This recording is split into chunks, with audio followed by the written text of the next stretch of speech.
Hermano, buenos días, bendiciones. Gracias a Dios para todos. Gracias a Dios primeramente por todos. Es la forma correcta de decirlo, ¿no? Por nuestras familias, por todo, ¿no?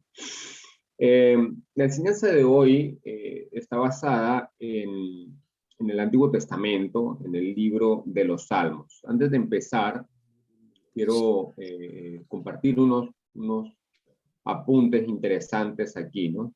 Eh, Algunos comentaristas afirman que el libro de los Salmos es uno de los libros más leídos de la Biblia. De hecho, es más popular, si se puede decir, el libro de los Salmos que incluso la mayoría de los libros del Nuevo Testamento. Y esto es porque los Salmos contienen tienen mucho contenido de sabiduría, ¿ya? De hecho, es un libro de sapiencia, según los expertos, pero también al mismo tiempo es un libro poético, es un libro que contiene muchos poemas, cánticos, ¿verdad? Espirituales. Algunos son de alabanza, en agradecimiento a Dios. Otros son en súplica, en petición de la intervención de Dios, pidiendo la misericordia de Dios, pidiendo el auxilio de Dios. Y ahí vemos una diversidad o una variedad en este libro de lo que nos ofrecen los diversos autores, ¿ya? Por otro lado, son 150 salmos registrados digamos, desde el canon bíblico. Tenemos 150 salmos con diversos autores. No todos los salmos son de un solo autor, ¿ya? No es así como hablar de uno de los libros eh, digamos, que están contenidos en el Antiguo Testamento, como por ejemplo, Primera de Samuel, Segunda de Samuel, que sabemos que el autor y las crónicas tienen que ver con lo que Samuel escribe e incluso con lo que puede pasar con el pueblo de Israel, pero desde la perspectiva y desde el tiempo del profeta en este caso, ¿no? O Ezequiel, por decir, o Isaías, que infieren que los escritores son los mismos mencionados de cómo está bautizado el libro, ¿no? Pero en el caso de Salmos no es así. De hecho, hay salmos de David, hay muchos salmos de David. Hay varios salmos que sus autores son completamente desconocidos, son anónimos. Hay uno que otro salmo del mismo Salomón, el hijo de David, de los hijos de Coré, ¿ya? Entonces, teniendo esto en mente, vamos a estar analizando hoy uno de los salmos más populares que nos ofrece la Biblia en el Antiguo Testamento y se encuentra el Salmo 51. Quise tomar este salmo en el día de hoy para examinarlo un poco acerca también de la actitud. Este es un salmo de la actitud del escritor, en este caso, ¿no? Este es un salmo escrito por el rey David y este salmo precede una serie de acciones que hizo David para luego poder él escribir este salmo. Entonces relata de cómo él se siente después de haber hecho lo que hizo, ¿no? Entonces, de hecho, el encabezado, si leemos la Reina Valera, dice así, dice Salmo de David, cuando después que se llegó a Betsabé, vino a él Natán el profeta, ¿ya? Y vamos a estar contextualizando un poco acerca de este encabezado que define un poco el tema principal del Salmo. Pero quiero que lo leamos, ¿verdad? O lo voy a leer, pues, para que tengamos en mente muchas de las expresiones de David y luego entonces profundizamos el por qué David escribe esto. Dice así, Salmo 51, versículo 1 dice, ten piedad de mí, oh Dios, conforme a tu misericordia. Conforme a la multitud de tus piedades, borra mis rebeliones. Lávame más y más de mi maldad y límpiame de mi pecado, porque yo reconozco mis rebeliones y mi pecado está siempre delante de mí. Contra ti, contra ti solo he pecado. He hecho lo malo delante de tus ojos, para que seas reconocido justo en tu palabra y tenido por puro en tu juicio.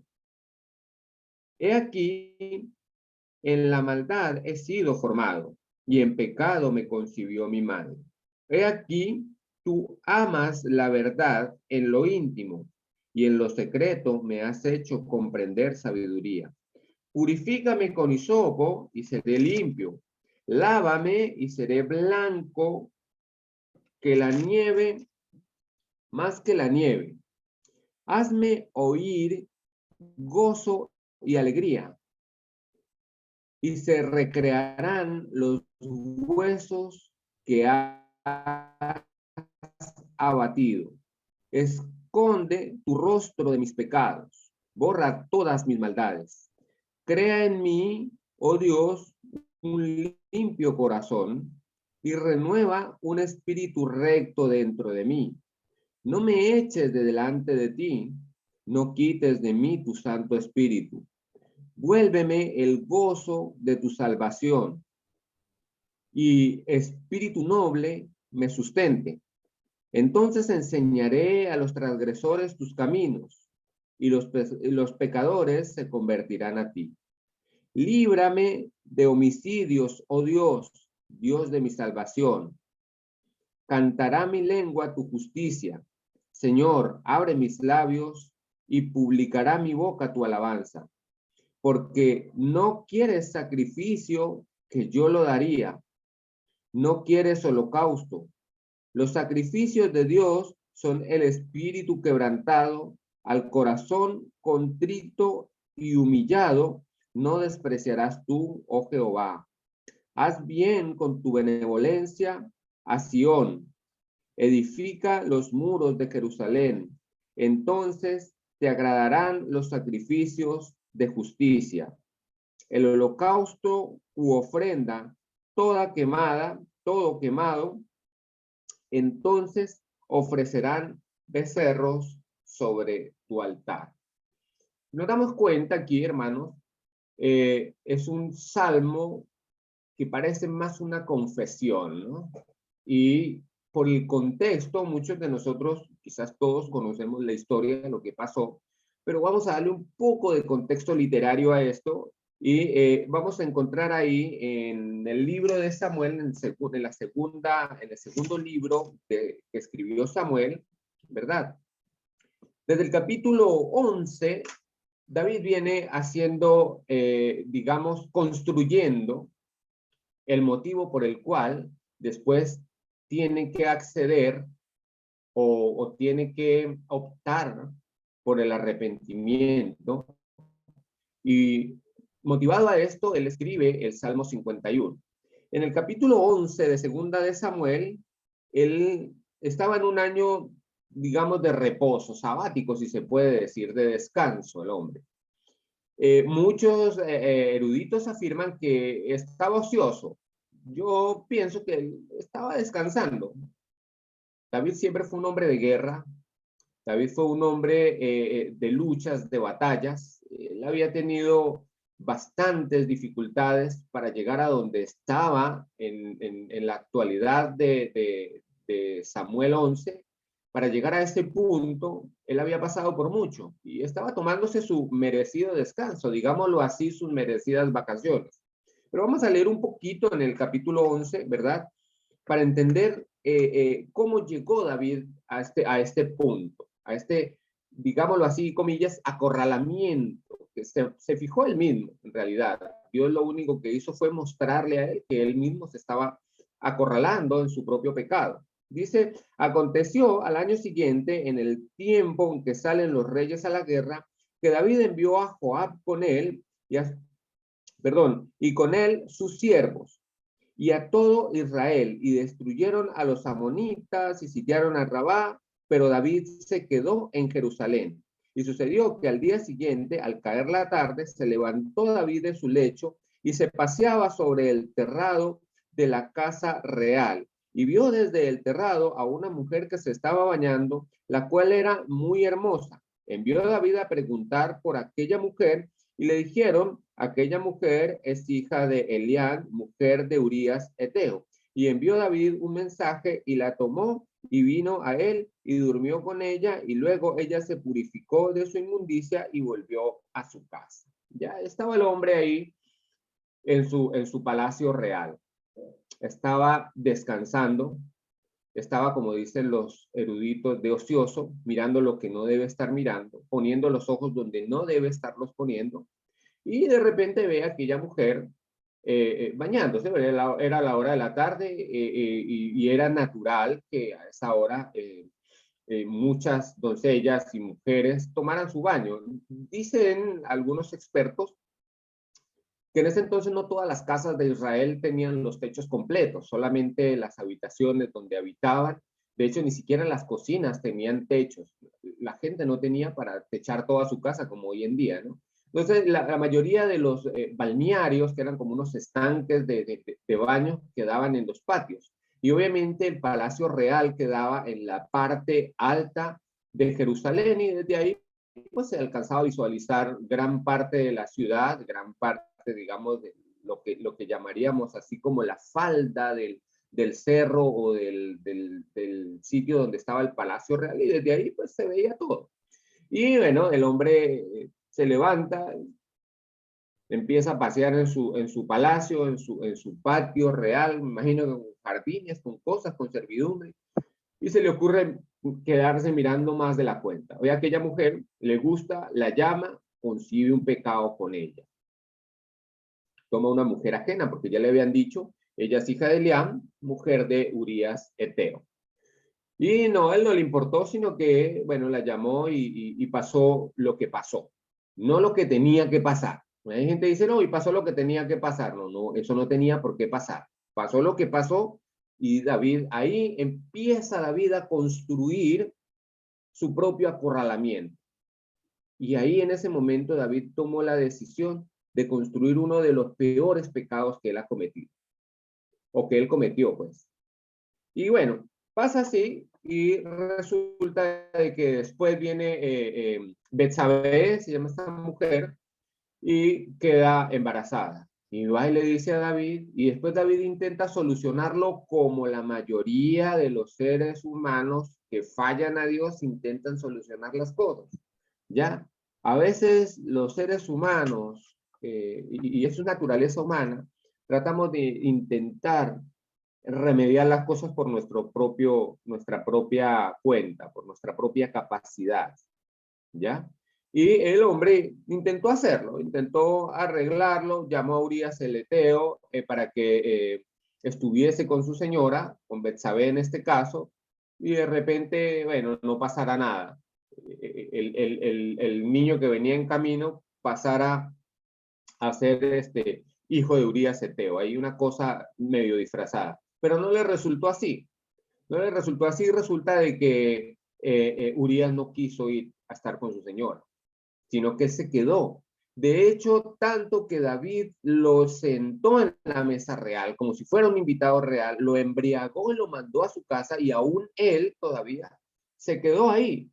Se quedó en la guarnición, se quedó digamos, ahí en el batallón, cerca del Palacio Real. La justificación, él dijo, mira, tanta gente, mis compatriotas, mis compañeros, están muriendo allá, y yo me voy a ir a mi casa a comer y a dormir con mi mujer. Eso no lo hallo justo, eso no está bien.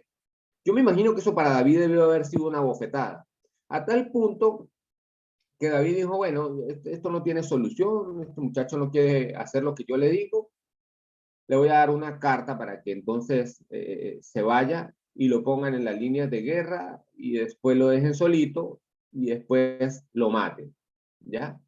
¿Y qué hizo? Él llevó la carta, se la dio a Joab. Joab, cuando lee esto, yo me imagino que Joab se entristeció, porque Joab era un general del ejército de David, ¿verdad? Y hay algunas veces donde Joab no estaba de acuerdo con lo que David decidía, pero tenía que hacerlo porque eran las órdenes del rey.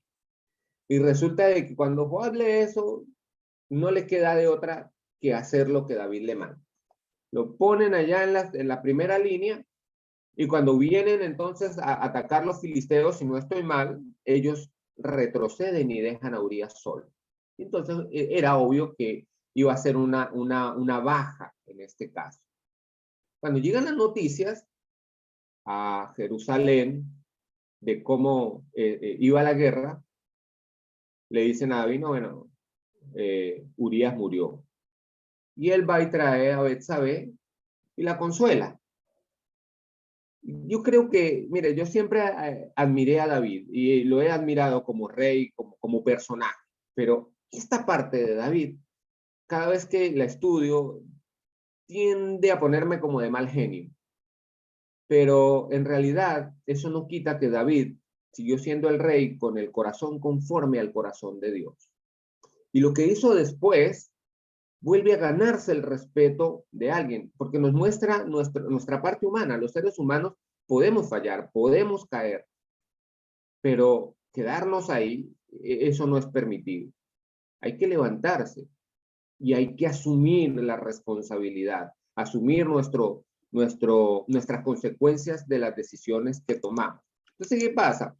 Estaba aquí David, trajo a Betsabé, de ella estaba viuda, y como él ya había estado con ella, por ende él la podía escoger como esposa, como una más de sus esposas. Eso era como una virtud de los reyes, ¿no? Y en esas aparece un profeta o un varón de Dios llamado Natán. Capítulo 12, fíjese, dice, Jehová envió a Natán a David, y viniendo a él dijo, había dos hombres, le echa este cuento Natán a David. Fíjese que bien interesante como la sabiduría que Dios pone en el corazón, en la mente de Natán, para que exprese un juicio a David, para que David sea su propio juez. Y aquí es bien interesante cuando se confronta el pecado de una persona sin decirle a la persona que el pecador es él. A ver cómo es la reacción, porque a veces pasa, hermanos, que cuando una persona está cometiendo una falla o está en un pecado o está en un error y uno le dice, hermano, lo que pasa es que usted está haciendo esto y esto es incorrecto, la persona siempre tiende a defenderse.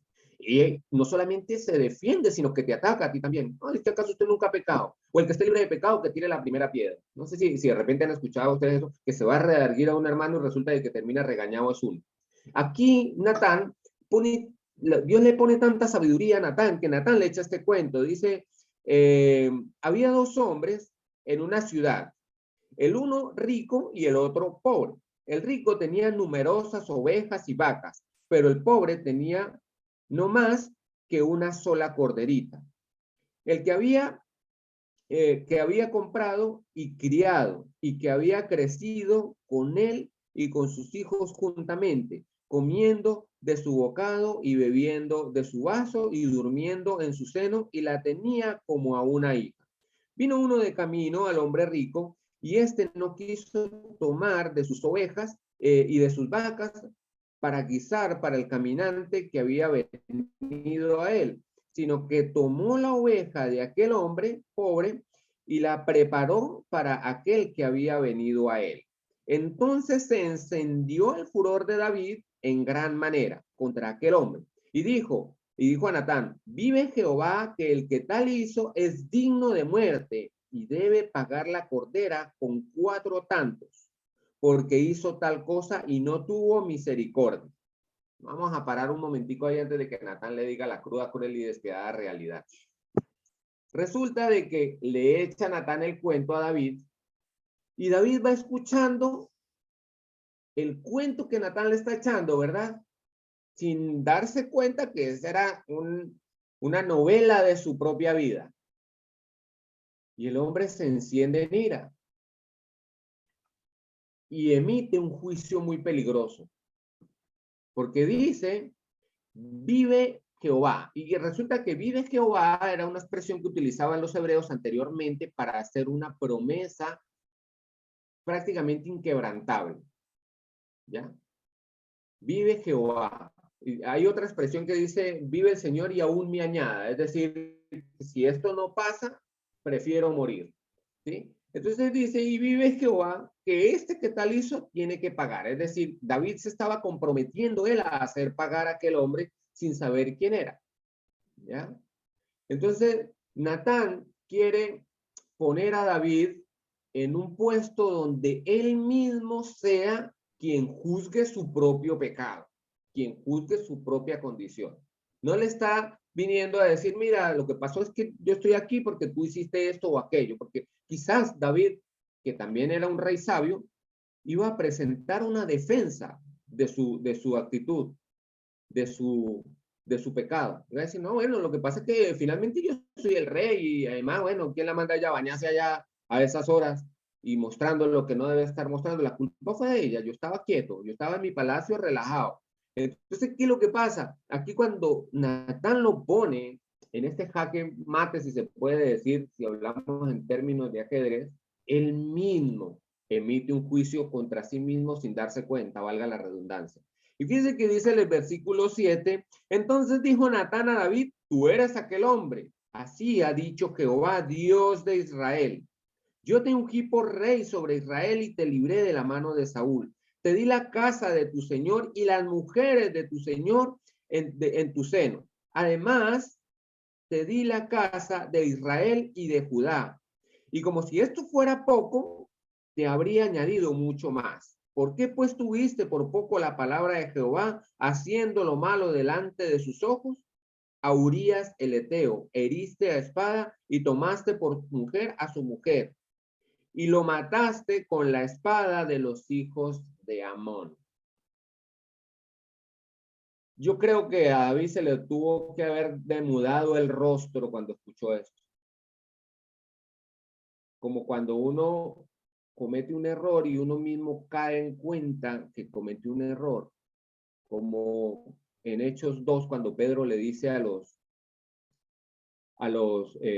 israelitas lo que ellos habían hecho, y dice, ellos se compungieron de corazón, a tal punto que le preguntaron a Pedro y a los demás, ¿y ahora qué vamos a hacer? O sea, aquí no hay para dónde correr. O sea, ¿qué hacemos? Ya metimos la pata hasta el fondo, ya no hay para dónde agarrar con esta pata hinchada, decimos en Venezuela. ¿Para dónde agarro con esta pata hinchada? David aquí no le quedó de otra. Él ya había emitido un juicio contra él. Y esto es lo interesante. ¿Por qué? Porque dice ahí en el versículo 5, dice, entonces se encendió el furor de David en gran manera contra aquel hombre. ¿Y qué dijo? Dijo a Natán, vive mi Jehová, que el que tal hizo es digno de muerte. Si le hubieran dicho al principio que era él, no, yo no merezco morir. O sea, errores de humanos, todos cometemos errores. Yo merezco que me traten con misericordia. Pero él no iba a tratar con misericordia si hubiese sido otro hombre que no era él. No hubo oportunidad contra su propio juicio. Y luego, lo interesante es que como él mismo emitió un juicio sobre un pecado, ese mismo juicio regresó a él. La espada nunca se apartó de la casa de David después de que David hizo lo que hizo y declaró lo que declaró. ¿Ya? Juzgó como un rey y él se llevó el mismo juicio de la persona a la que él estaba juzgando, ignorando que él era. Después de eso viene el capítulo 13 de Segunda de Samuel, el problema que hubo con Amón y Tamar, dos de sus hijos. Y después de ese problema, entonces vino el problema de Absalón, que le quitó la vida a Amón por lo que le hizo a Tamar. Y después entonces viene la caída prácticamente de su reinado a manos de Amón. Amón lo desplaza a él como rey. Y él no quiere una guerra civil, él le deja el reinado a Amón. Y después entonces en el capítulo 18, más adelante, viene la muerte, de Amón, no, perdón, de Absalón, la muerte de Absalón. ¿Ya? Absalón es el que mata a Amón y Absalón le releva, por decir así, o le quita el reinado a David y después viene la muerte de Absalón por una guerra civil que hubo. Y así sucesivamente fue la vida de David hasta que en una de esas tantas, digamos, noches o tardes de depresión posiblemente, de culpa profunda en su propio ser, él escribe este salmo, donde dice al principio, que me encanta mucho lo que dice al principio, dice, ten piedad de mí, oh Dios, conforme a tu misericordia. Vamos a leerlo en la Nueva Versión Internacional. Dice, ten misericordia de mí, oh Dios, debido a tu amor inagotable. Lo primero que él pide es misericordia. Ten misericordia de mí, Señor. Todos los seres humanos tenemos la oportunidad de recibir la misericordia de Dios. Pero para recibir la misericordia de Dios es necesario llegar al arrepentimiento de nuestros pecados, de nuestra conducta, de nuestras actitudes. Si no hay arrepentimiento, es muy probable que tampoco haya misericordia. ¿Por qué? Porque la única forma de que Dios no perdone tu pecado es que tú no te arrepientas de él. Es la única manera que Dios no perdone un pecado. ¿Ya? Y Dios te puede decir, mira, yo te perdono, pero tú estás arrepentido. Si no estás arrepentido, de nada sirve que te perdone. Cuando Jesús estaba clavado en la cruz, la gente estaba burlándose y mofándose de él y escupiéndole el rostro y desafiándolo a que se bajara de esa cruz por su propio poder. Y quién sabe cuántas cosas mal estarían diciendo. Jesús dice, perdónalo, Señor. Esta gente no sabe lo que hace. ¿Ya? Ellos no estaban pidiendo perdón.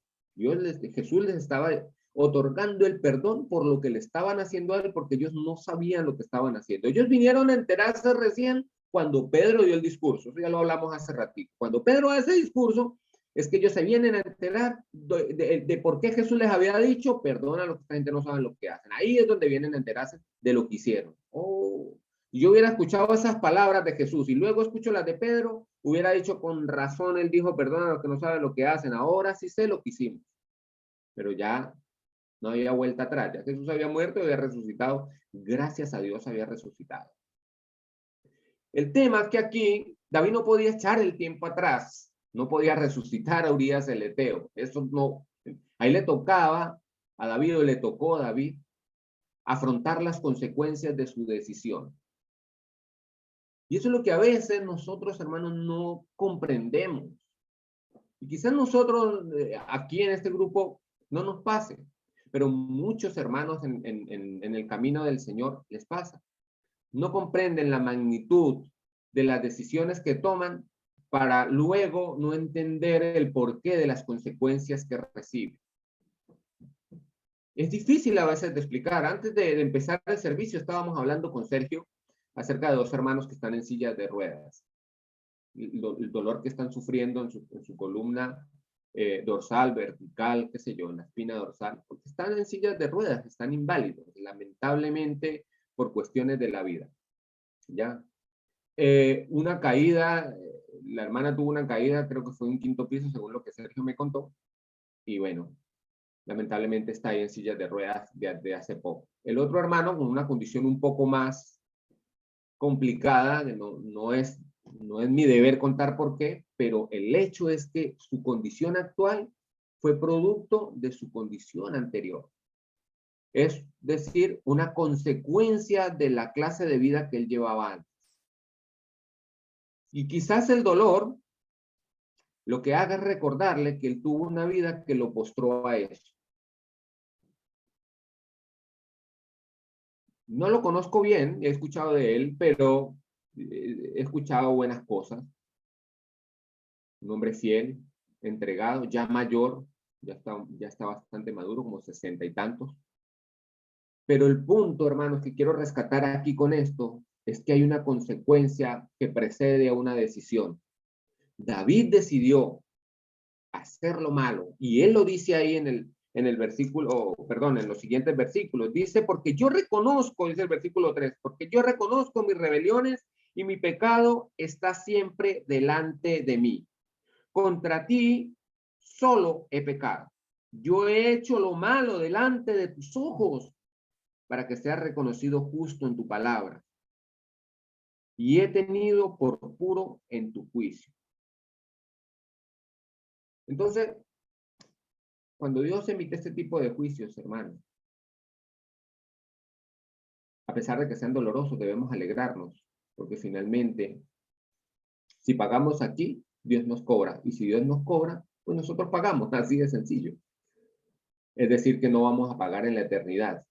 Y no quiero decir con esto de que si tú sufres por causa de un pecado sin arrepentirte vas a ir a la eternidad, ¿no? O vas a ir a la eternidad, pero no a la eternidad con Dios. Hay que estar pendiente con eso, ¿no? Si yo me arrepiento, aunque esté sufriendo las consecuencias de mi decisión, ¿sí? Y estoy pagando por lo que hice, o estoy pagando, sufriendo más que todo, más que pagar es sufrir las consecuencias de mi propia decisión, también estoy viviendo la misericordia de Dios por la salvación de mi alma.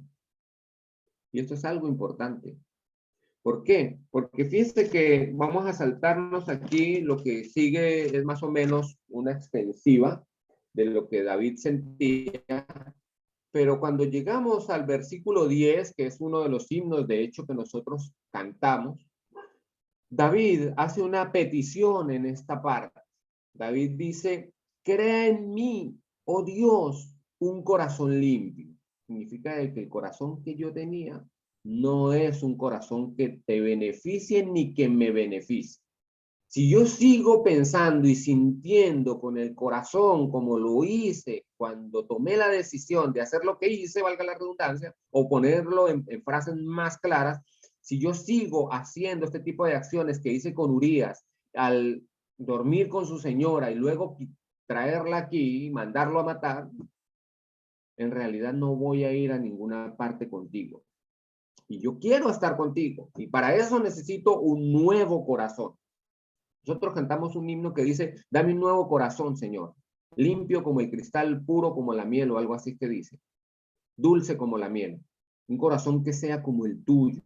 Y aquí David le está diciendo, crea en mí, oh Dios, un limpio corazón, uno como el tuyo.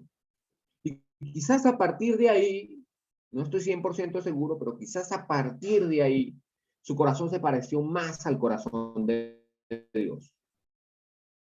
Y David empezó a tener más carácter de Dios que carácter de rey. No era que él fuera un Dios, sino que su corazón actuaba como el corazón de Dios, con misericordia, con bondad, poniéndose en el lugar del otro. Porque en el lugar de Urías no se puso. Y si hubiese puesto, no hubiera hecho eso. ¿Ya? Entonces dice aquí, no me eches de delante de ti, no me eches de tu presencia, no me corras de tu casa. Porque ¿para dónde voy a ir? Imagínate que tú vivas con tus papás y no tengas para dónde ir. Y de repente de la mañana, de la noche a la mañana, tú cometes una falla. Y tus papás te dicen, "Ah, se me larga de mi casa. Se me va. Pero ¿para dónde me voy? A mí no me importa, usted se va. Pero es que yo no tengo para dónde ir. Eso debió haberlo pensado antes de hacer lo que hizo. David aquí le dice a Dios, mira, no me eches de delante de ti. No quites de mí tu Santo Espíritu. Porque sin ellos no soy nada. Y está bien perder el reino. Él lo perdió para que no hubiese una guerra civil cuando Absalón estaba gobernando o cuando Absalón lo desplazó a él como rey o usurpó o qué sé yo. Él renunció al reinado voluntariamente.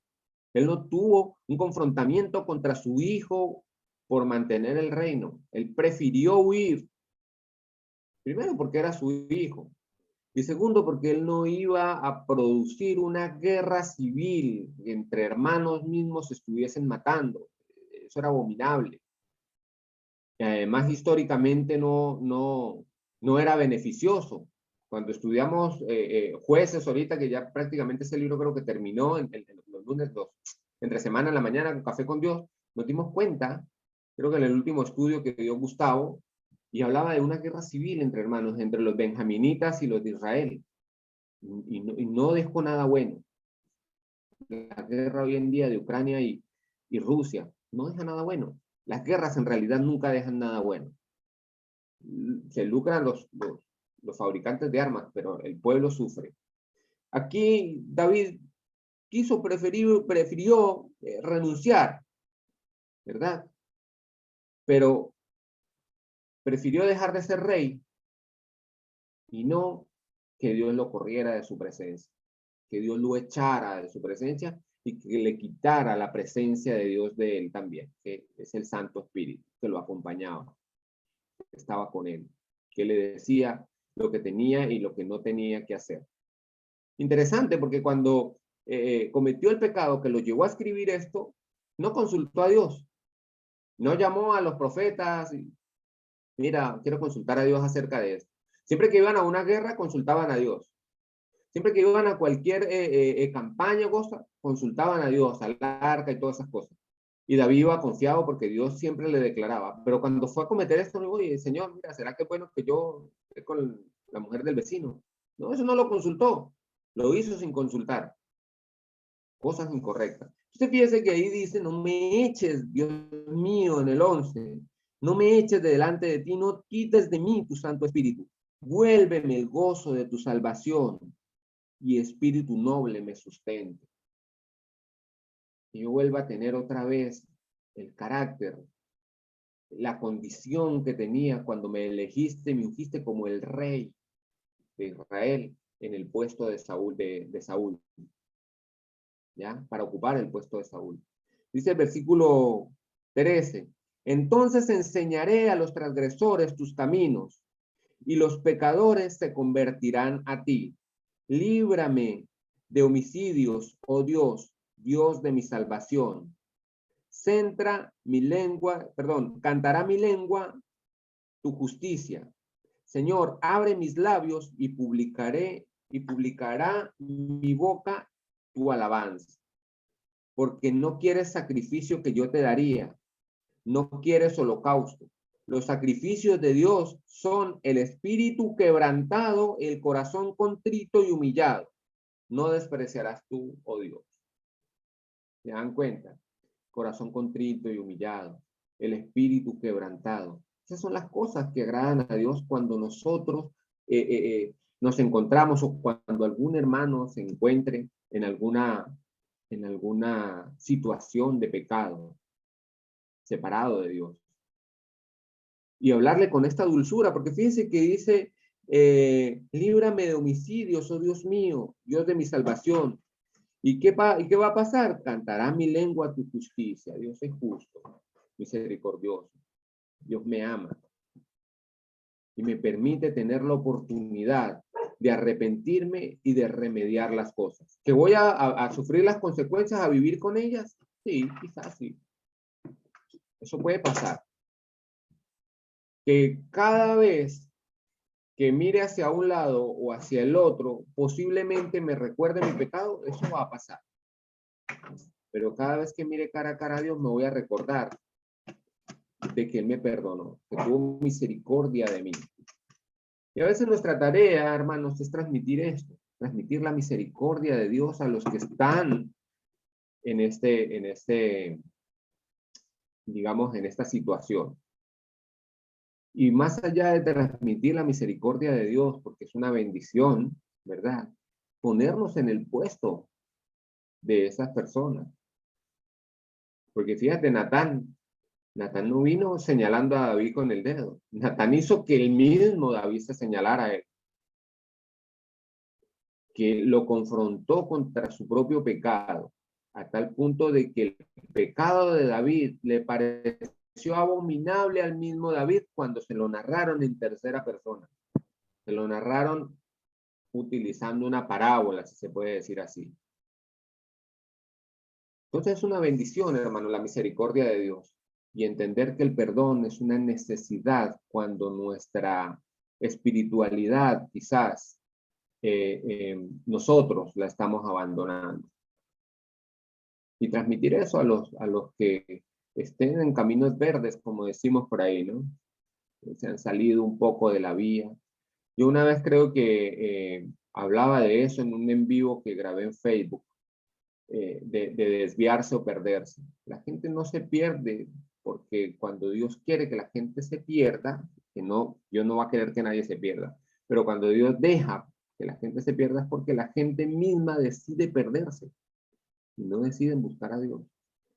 Mientras que una persona tenga vida, tiene esperanza de volver a reencontrarse con Dios. Entonces no está perdido, sino está desviado. Está en otra vía. La idea es encarrilarlo. Natán hizo esto.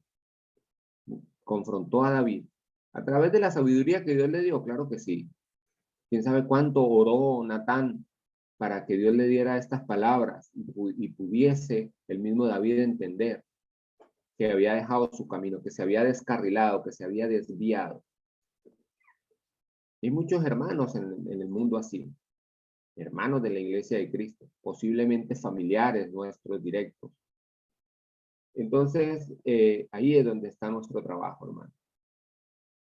Y hacerle ver a los que no han conocido a nuestro Señor que hay oportunidad, siempre hay oportunidad. Porque el Señor es grande en misericordia, como dice el mismo David aquí en el Salmo, en los primeros versículos, dice: ten piedad de mí, oh Dios mío, conforme a tu misericordia, conforme a la multitud de tus piedades. Dios es grande y es misericordioso en gran manera. Que el Señor les bendiga, mis hermanos, y muchas gracias por esta oportunidad.